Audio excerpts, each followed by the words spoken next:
everybody, welcome back. So we are going to start our session today, and yesterday and day before yesterday we have been talking about level of measurement, that when we have a construct, when we have variables, and how to bring them together, that we have discussed. Now before we go further, let me tell you one very important thing, everybody, that let me put my photo first so that we can see each other. Okay, fine, thank you. So in last two classes we have discussed level of measurement, and the very important thing, that how to select or what should be the concept of sampling. Generally what happens when you go through books, they give you a different kind of formula, but they are not able to justify why you should select this. The formula or the process we can learn from books, but the basic understanding or the main understanding of a research, that is called conceptual framework, that is called concepts, that we need to learn, that we need to discuss. So this is a kind of platform, this is a class, and this is not a kind of lecture, believe me, it's a kind of discussion. You all are doing your research, a lot of people among you have already done a lot of research, but it's a kind of refreshment, it's a kind of that you can refresh yourself if you know a lot of things. So if you are now well versed with something, now you would be empowered, you would be confident that yes, whatever we have been learning, now we are sure that if someone asks us, or if we are supposed to make any research paper or any write-up, we would be confident enough to write that. Now today we are going to discuss a very important point, very important point, because we have discussed that okay, in 90% cases we take scale we call questionnaires actually, and we call it measurement also. Here you can see, so we have two options. Generally what we do in India, we develop our own questionnaire, but there is an issue with the questionnaire. If you develop and design, are you sure that you are going to capture the construct or variable with that? Because what is the motto of that scale? What is the reason of designing a particular questionnaire? The basic reason of designing a questionnaire, that whatever question you put in your questionnaire, that should actually measure or calculate the construct or the variable. But if you design your own, are you sure that actually it's actually covering or measuring the particular construct? Because you feel that it's measuring, but what about others? Will other accept the same questionnaire or measurement or scale? It's very difficult, I'm telling you, very difficult task. Now you may have some kind of exception, or you can say, sir, I feel this is a construct, this is a variable, nobody except you find out, right?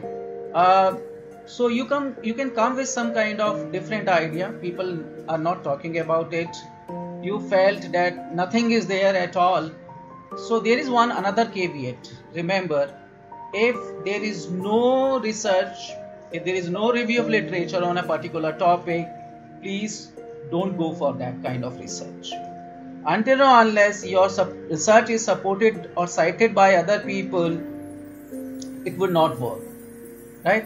Until or unless you have people, those who have already written a lot of research work, lot of review of literature related to your topic. So I request you all, if you are thinking of designing your own questionnaire, then don't go for quantitative research, don't go for what you call hypothesis testing. What you need to do, you just go for designing and development of a particular questionnaire or scale or a measure. That is also a kind of research, right? And recently I noticed it, that whenever you design and develop a very unique thing, you can go for patent it for a particular that idea or a process or a model. So that also you can do. So in 90%, as I mentioned, that cases, people generally copy or use already designed, already built questionnaire, right? Suppose you want to design your own. So in that case, it's gonna be a very rigorous task. It's gonna be a very rigorous thing. So we will discuss that today. So two options we have. So what we're gonna cover today, before I discuss the options with you, the points to cover today: how to develop a skill. If you're planning to develop your skill, you must understand that what should be the right process we should adopt, we should follow to develop a particular skill. Now, second issue which comes when you think of taking a particular existing skill or going to design your own skill, a question of reliability comes. How reliable that measurement would be? Is it really capturing the thing you want to capture? What about the validity? Do you think if you use this questionnaire in other place, you will be getting same kind of result, right? So here the reliability and validity is a big question mark. So we will talk about how to develop a skill. Conceptually, what is the reliability, what is the validity? And next, should you go for developing your own skill or not? And very important thing, now today I will show you how actually we capture with the help of items, with the help of variable, a particular construct. And then conceptually we use factor analysis. So two kind of factor analysis we have: exploratory and conformity factor analysis. Okay, exploratory factor analysis and conformity factor analysis. So these 1, 2, 3, 4, 5, 6 we're gonna discuss today. I request you all, please be attentive, be vigilant, listen carefully, and if you have any question in your mind, if you have any possible question in your mind, please note it down. At the end, I will give you 10-15 minutes to have a discussion, right? Because we are recording this session, so I don't feel that in between, if you intervene, it would be good. So at the end, after we stop the recording, you can ask a different kind of questions, but come with your pen, with pencil and notebook, and please do write whatever weird question comes in your mind. And here we are to discuss that. Here we are to solve your problem. So when you go through a books, when you go through a presentation, generally what happens, they talk about procedure, they talk about formula, they talk about the other things also. But if you understand the concept, if you understand the conceptual framework of that with some examples, then what will happen in future? You will be able to link your own study with the example, and with that example you would be able to link that with the concept, if concept is clear to all of you. For example, yesterday we have been talking about stratified sampling. Now after some time you will forget that what was the stratified sampling. Inside it was same, or between it was same or varying. So if you remember the case of surgical strike, and you are able to link that stratified sampling with the surgical strike, and in each and every 6 units, like with Cobra, right, we discussed Cobra, Para. So these different units, inside that you will have an equal kind of people. I mean, they will have similar kind of case, but if you compare one unit with other, they would be different, right? So we discussed stratified. So now when you think of your own research, what kind of people you have, what kind of community you have, what kind of society you have, what kind of respondent you have, right? So then you will be able to understand that, okay, I know conceptually that example was linked with that stratified sampling. In my case, it would be like that. So you will be able to go for a right kind of procedure, right kind of example, right kind of formula, and then I hope this kind of learning would be more useful. So let me go ahead, everybody. And we all know two sciences. One is soft science, another is hard science. And hard science like physics, chemistry, biology. Why it's so hard? Because you go to any place, you can replicate it, you can repeat it. You want to have same chemical, same amount, same quantity, then you will get a same output. So whenever you make an experiment, whenever you go for this kind of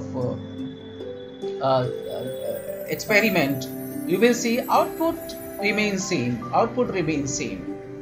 and what you can do, you can keep other variable constant and make this kind of experiment, so your environment would be a controlled environment. Unfortunately, we are not into this science. If we are into this science, it would be very easy to conduct an experiment, to conduct a research, because you know that output would be like this, right? Fortunately, unfortunately, we are in other science which is called soft science. This soft science include management, social science, humanity, and whatever phenomena, whatever things we discuss in this, it's in abstract form, very highly abstract form. So it's not a concept as we mentioned. These all terms are complex, because when you deal with human being, human behavior, human beings are very complex by nature. Can I say that I know my family members, they have this kind of ability, they have this kind of things? I know, right? Because I have been with my family for since my birth. But if some situation occur, right? If some situation occur, then will they be behaving in a similar way, or they will not react, or will they act? So you might have noticed, because of this COVID-19 pandemic, you have had a lot of expectation. But what happened when actually you fall into a situation, when you fall into a problem, there you realize that the way you expected, the outcome was not as per your expectation. Now things were totally different. Why it was so different? Because here we were talking about the behavior of human being. We were talking about social science. We were talking about humanity. We were talking about management. So all these things, all these soft sciences are very complex. And very important thing in this, that besides abstract and complex behavior or complex things, you cannot have a controlled environment where you can make an experiment. You will have a lot of variable which would be working. I can give an example. When you drive your car, right, your focus would be on the road. Beside that, you will be listening music, and in between, if phone call comes, you will be listening that also. So 3, 4, 5 things you will have in your mind, right? And as per the order, as per the rule, you cannot use your mobile phone, right? But what happens? We are the people. We are so dynamic. We have we all are multitasking people. So it would be very difficult for us to put us in a controlled environment. And those who are suffering from COVID, right? It's not because they have this physical, disease or physical issue, but more than that, you might have noticed that people are suffering due to psychological issue, psychological problem, right?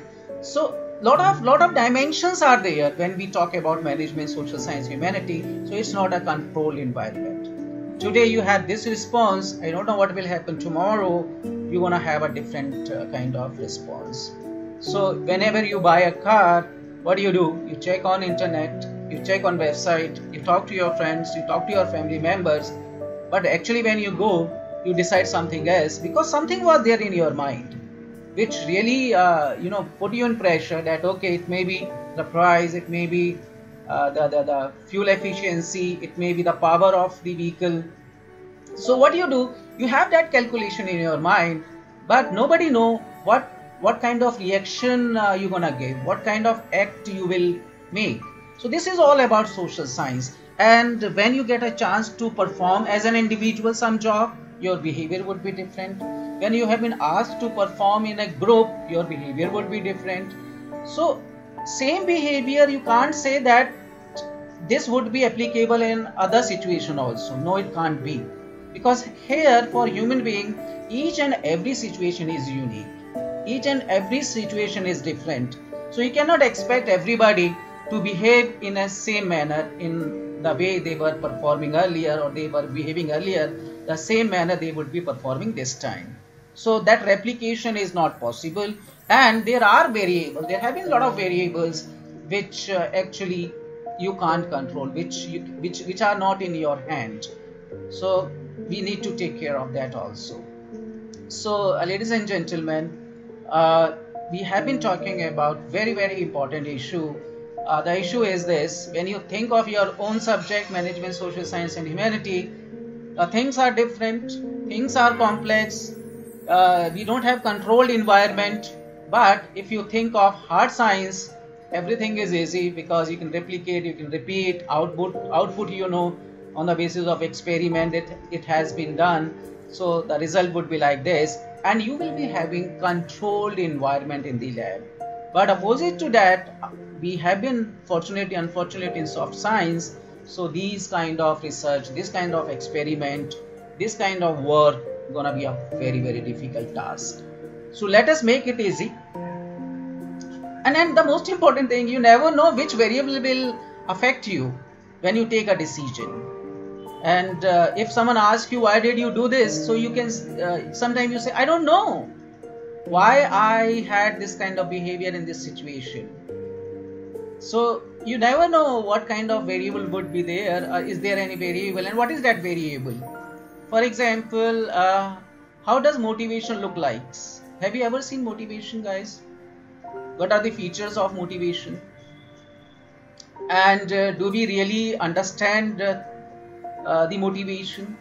So as far as motivation is concerned, it has got some kind of basic understanding, that if you want to see the people motivation, and if you go and, for example, in this classroom, I comes to you, if suppose it was offline class, it was face-to-face class, and by chance if I ask you, how motivated are you to attend this particular class?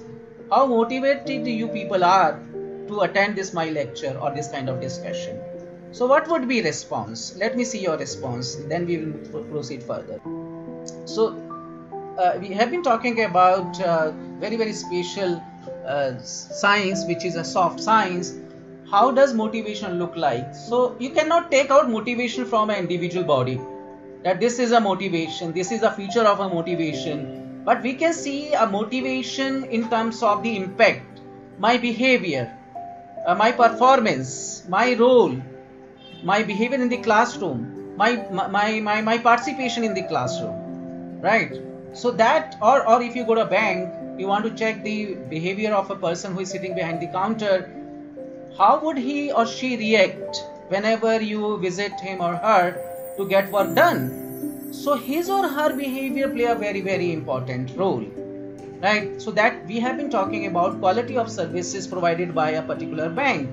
So what is important in a bank? I remember my father got retired from a bank, and which was basically a nationalized bank.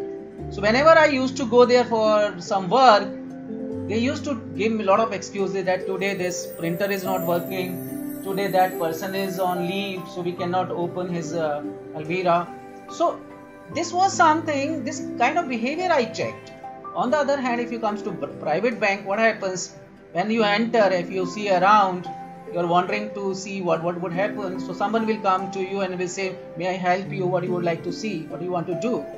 So this is what you need to check the behavior of others. How motivated are they in the working environment? Are they ready to serve you? If you comes to what do you call airport in San Diego in California, I remember I visited that because we had some problem. My friend, his name was Vicky, and there was no surname. So when you go abroad, when you fill out that form, especially to buying ticket, they ask for surname or a middle name. So his surname and middle name was not there. So he was stuck there. He wanted to come back to India after 1 year. We were coming back to India and he was supposed to buy ticket. And unfortunately in his visa and passport, his surname and middle name was missing. So he stuck over there. So the person who was serving us, she was so excited to serve us, and there is a queue of 4 or 5 people standing in that queue. I mean, nobody will come first, nobody will intervene, nobody will say until now unless you satisfy your first customer. So here what we are talking about different behavior, different culture, and how to measure a motivation. Similarly, you can have a different construct, but you need to dig more about them. So here we have few more examples of constructs. Already we have discussed intelligence, prejudice, self-esteem, introversion, forgiveness, motivation, and so on and so forth. So you can think of your research, you can think of your research work and just think of some construct which have taken. Smoking we have discussed, performance we have discussed. So you can think of this kind of example. Now our duty is to develop, as if you feel that you have energy, you have got such kind of courage to develop your own skill, it's okay, you go for that. And you felt over a period of time that this particular skill is not so, so good, it's not so relevant now. It's so old that it's not so relevant. So you take an initiative. And you construct a particular measurement or a scale for a particular construct. Now let us see here. I hope this picture is clear to you. You are able to see this. You understand the intelligence, right? This is what? Dot line, and this is a one dark line, right? What we want to do, this is dark line is the actual reality, this is the actual intelligence. Now we are here as a researcher, dot line, and our duty is to bring this dot line on this dark line so that actually we can capture the term called, or the construct called, intelligence, right? For that, what we need to do, we need to operationalize this particular construct, which is intelligence, right? And there would be a kind of measurement error whenever you want to operationalize it, whenever you want to capture it. Now my question before we proceed further, is it possible to actually measure the term called intelligence?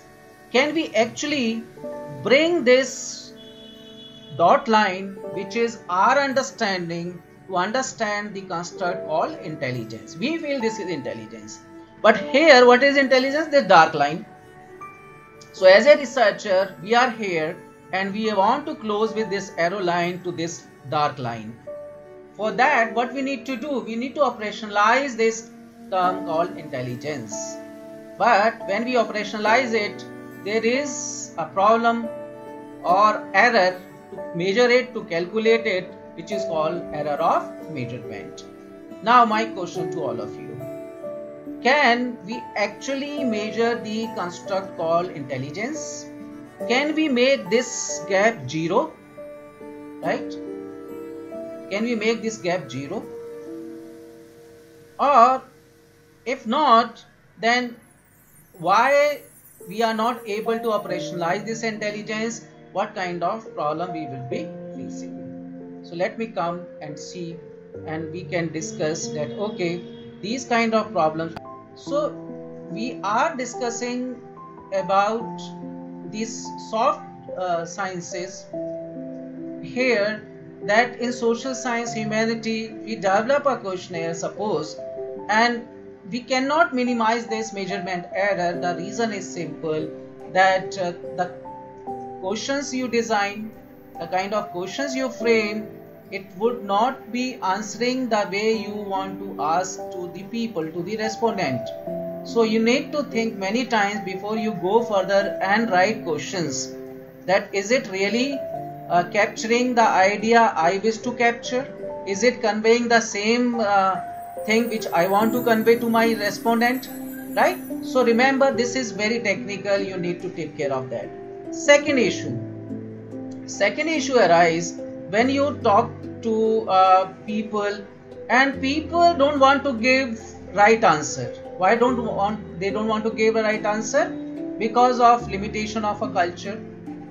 And as we have discussed in last classes, if you want to say no, you never say no, right? You say okay, I will see, I will check, and you don't want to lose face. So this is a one problem. Now question arises here, earlier everything used to be 100%. Do you know this? That in social science also things were 100% sure, and that was the time, just give me 1 minute, that was the time that everything was 100% sure. And during that time period, approximately 200 years back, in social science also, like we have in science, in hard science, everything was 100% sure. So what happened? Leonardo da Vinci, Socrates, these people came and they challenged the queen, they challenged the kingdom, they challenged the other people, and they said that whatever you say in social sciences, for example, earlier people used to say that earth is flat, right? So they research on it and they later on decided and they come to a conclusion that it's not so. So earlier everything used to be governed, everything used to be run, everything used to be ruled by church, and church used to say that if this is like this, everybody has to follow. But later on these people came and they challenged that okay, in social science you cannot be sure, 100% sure that this would be this would be like this. So then this church, they decided to give a 5% concession. So that 5% concession is still going on in social science. So that was the origin of that 95%. Beside that, statistical tools and techniques. Statistical tools and technique, conceptually you think of, it could be 90%, it could be 70%, 80%. But who had given this concept? So there was a protest. There was a lot of protest that whatever you said, it may not be true. That everything you say, we should not believe that it's 100%. Then people came out like Leonardo da Vinci came. These people came and they prove it. They prove it with their work that whatever you are saying, it's not in social science, not 100% true. So then they decided that now we give you 5% concession. We give you 5% concession. With that 5% concession in social science, things are still going on. So I hope now you got an idea why this 5% and 95% confidence came, right? So let us move further.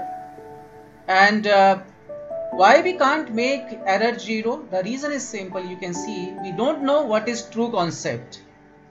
So intelligence for me could be for my son, if he is securing in 12th more than 90%, I would be having feeling that he is intelligent, right? But if we give him some work to do, I don't know whether he will be able to perform or not. Just give me 1 minute. Okay. So that common sense, that general sense is missing, right? Many times. So like a beauty, outer beauty or inner beauty. Which beauty you are talking about? Similarly, intelligence, which intelligence you have been talking about? Decision making ability, and a lot of people feel if you are able to speak well in English, that is treated that you are very intelligent. So for different people, intelligence have a different meaning, right? So here the main issue is we don't know what is that true concept. When people respond to the major, they would be subjective and their response would be biased.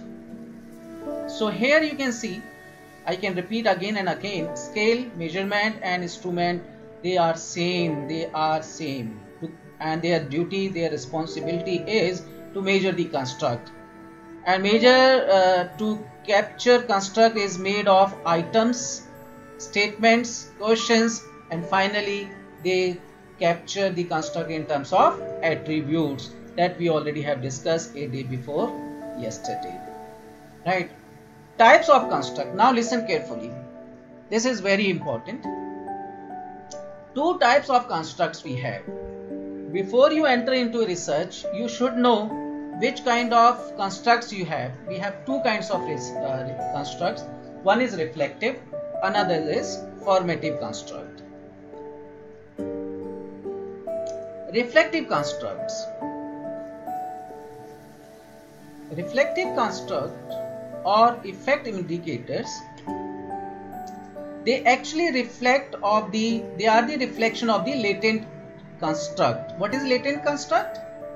All these constructs what we have been talking about, leadership, motivation, effectiveness, quality, they are all our construct. We call them latent construct because actually lot of things are there which we cannot capture, right? So we call them a latent constructs. Now if you reflect on that, you are the reflection of the latent construct, right? Then you can say that this is the reflective construct. Here the issue of reliability makes sense, and for example intelligence, engagement, leadership, these all constructs are latent constructs and they are reflective constructs, right? So whatever you would be measuring, it would be a reflection of that construct. For example, in motivation, whatever you, or in intelligence, whatever you would be capturing, it would be a reflection of that particular construct, right? Here you can see one very important line: reflective indicators should be internally consistent. Internally consistent means they must have some kind of internal correlation. How we see consistency? How do we see consistency? When one thing is going up, other is also going up, right? So the pace, the closeness you check with the correlation. So correlation work here. When correlation work here, reliability work here. So we are talking about a reflective construct. A reflective construct, what happens? Whatever questions we make, these questions actually reflect the indicator. So here I repeat again, reflective indicators should be internally consistent. They should have some kind of correlation. Hence, we expect reflective indicators to be correlated. So they must be correlated to each other. Since they are correlated, reflective indicators are interchangeable, meaning the removal of an indicator does not change the estimate nature of the construct, right? So if you see that particular thing is not working, then you can remove it, right? And particular thing is working, you can take it. So I show you how does it look like. Here you can see, let me go away from here to here. Here you can see we have this lambda 1, lambda 2, lambda 3. So this 1, y2, y3. So n1 is, this is reflecting on what? This is reflecting on, this is your latent construct. For example, motivation. This is your motivation.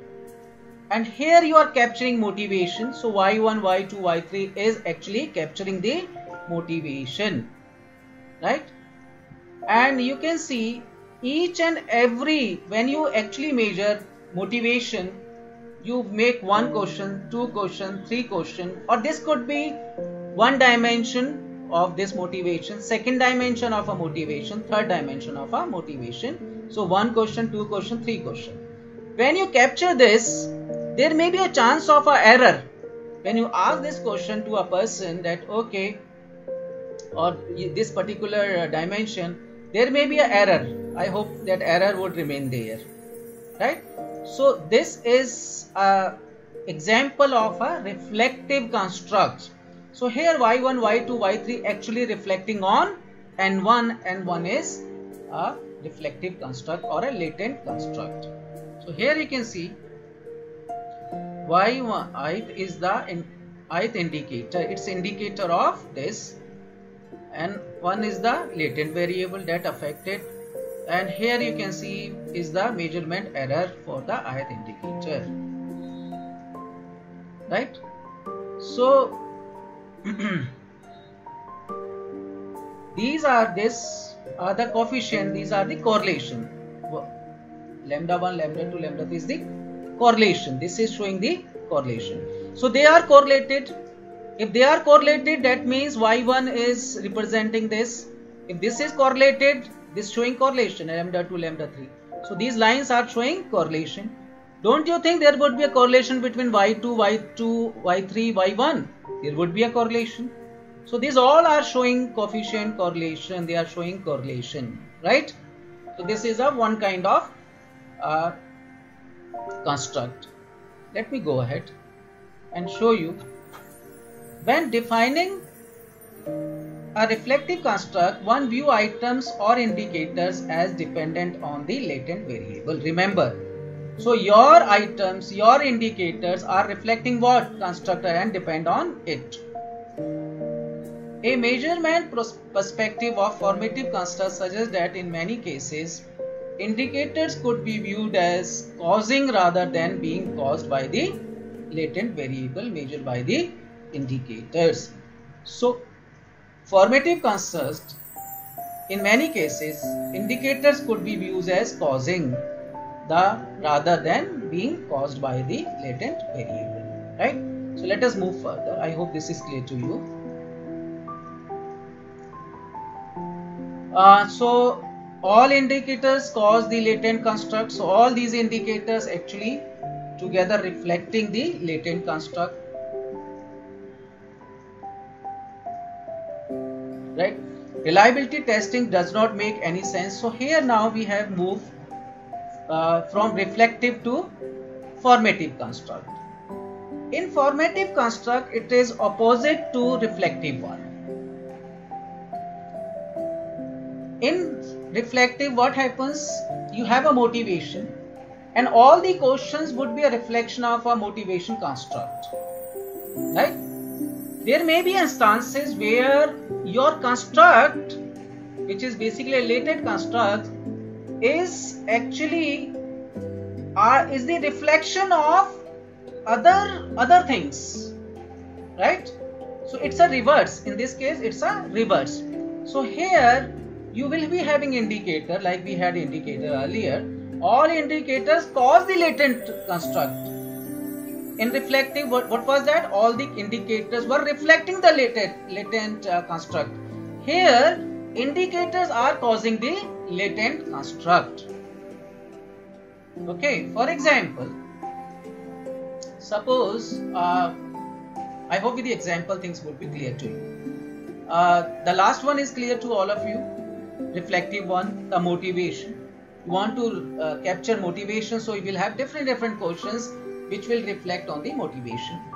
Suppose here it's very clear idea. You can see in the last line, socio-economic status, socio-economic status of a particular group. So let us proceed further. What we have been talking about, we have been talking about another kind of construct. The construct is called formative or causal indicators. So when these indicators are causing, not reflecting the construct, then correlation is missing, there may not be a correlation. So reliability test does not make any sense. So here you cannot go for this reliability test. Listen carefully, everybody. And if you want to know the social economic status, you cannot drop items.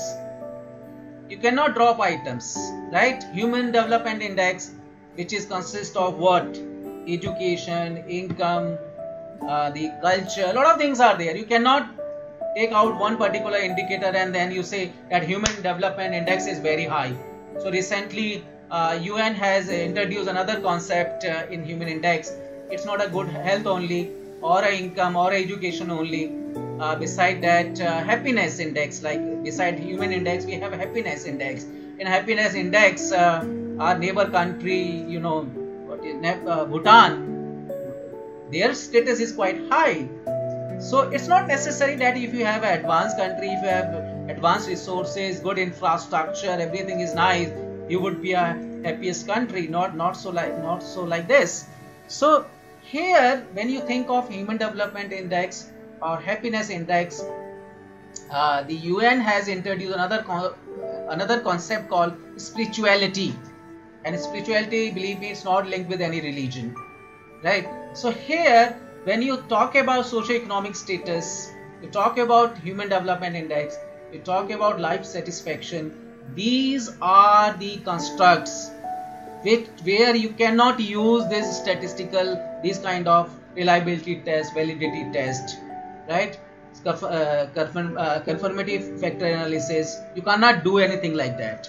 So before you go and check what kind of construct you have, this is another caveat. You need to check is it a formative one. If it is formative one, the story would be different. So in our cases, we have been talking about the reflective construct, not the formative construct. How does it look like? Let me show you. Here you can see the difference. Let me bring myself here. Formative construct, here you can see this lambda 1, this correlation is going back. The arrow was down in formative, in reflective. In formative, it's opposite. This is made of this, this and this. If you bring them together, this would come out. In the last case, these items were reflecting this particular latent construct, right? So this is the basic difference. This is very important. When you go for a research, if you have formative construct, you would be in trouble, you would be in problem. So make sure for this kind of reliability, validity, if you want to go further, you should use reflective construct, not a formative construct, right? So now you understand the difference between the formative construct and the reflective construct. Now here what we have, what called reliability, what called validity. So we can check here, everybody. So what we can do, let us take 2-minute break. It's already 12 o'clock. Then take 2 or 3 minutes back. Then we'll come back, right? So we can take break here, everybody.